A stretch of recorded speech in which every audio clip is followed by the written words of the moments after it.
Hello, everybody. My name is BrawlerDood. Welcome back to Bible in a Year, followed by 365 Encouraging Prayers for Men. We're reading Esther 7 through 10 today. Make sure you guys click the link in the description below to go listen to today's devotional. I will catch up on those, I promise. I'm still behind, but I will catch up, I promise.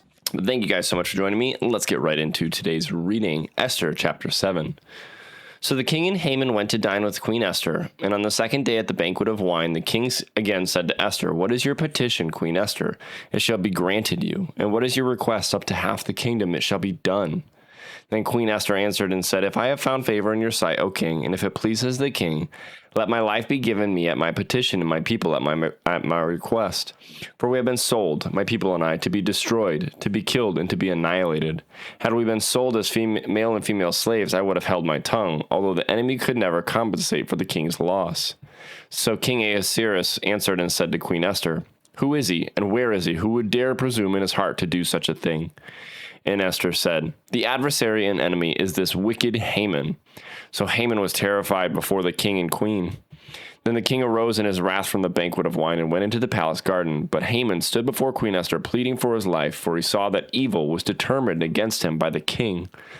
When the king returned from the palace garden to the place of the banquet of wine, Haman had fallen across the couch where Esther was. Then the king said, "Will he also assault the queen while I am in the house?" As the word left the king's mouth, they covered Haman's face.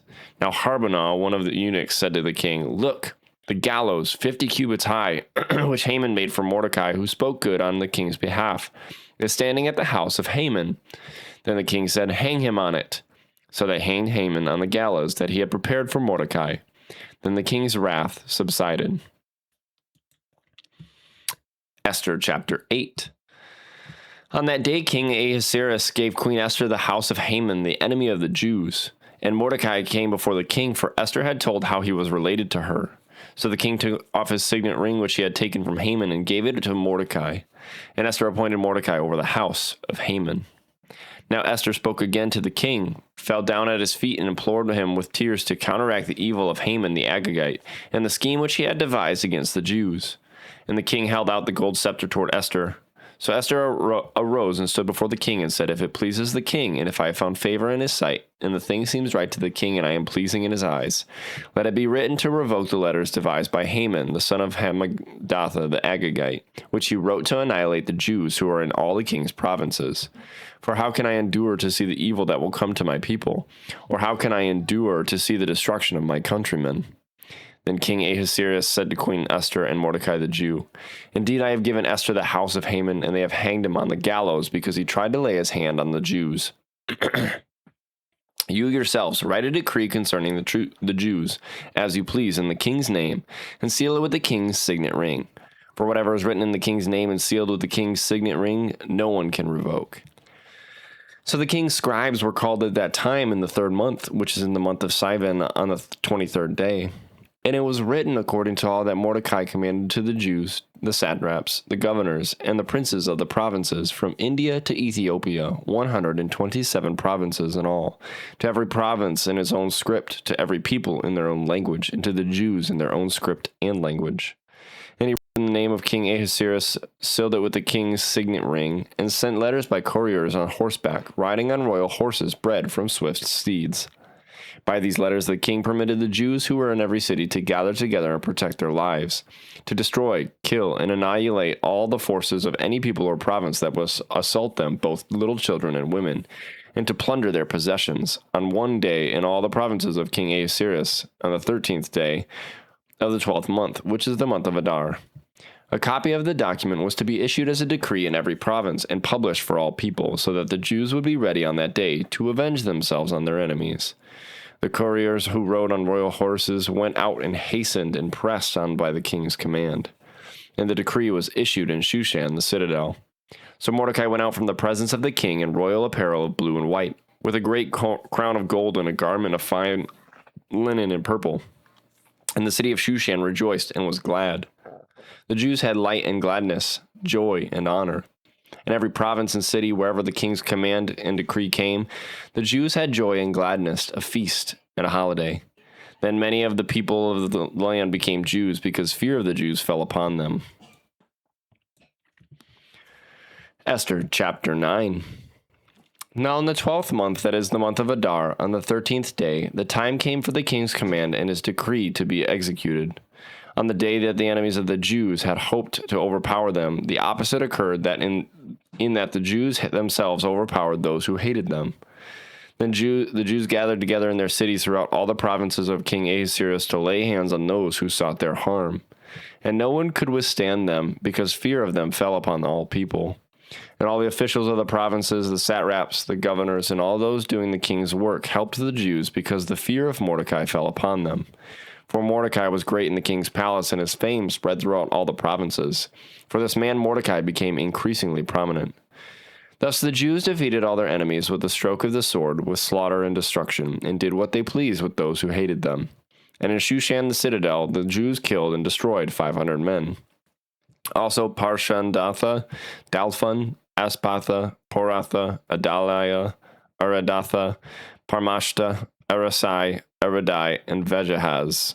Vejazatha. I don't know why I thought that was what that said, but the 10 sons of Haman, the son of Hamadatha, the enemy of the Jews, they killed, but they did not lay a hand on the plunder.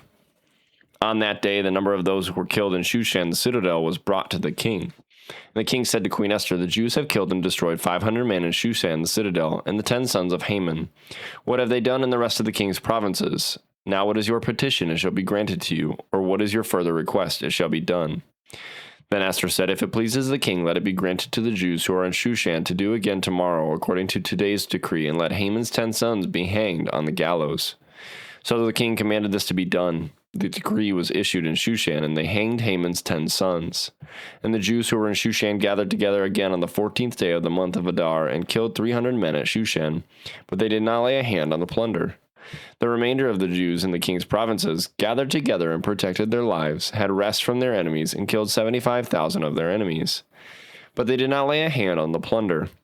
This was on the 13th day of the month of Adar, and on the 14th of the month they rested and made it a day of feasting and gladness.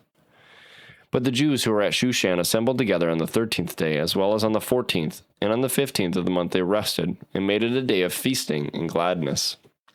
Therefore the Jews of the villages who dwelt in the unwalled towns celebrated the 14th day of the month of Adar with gladness and feasting, as a holiday and for sending presents to one another.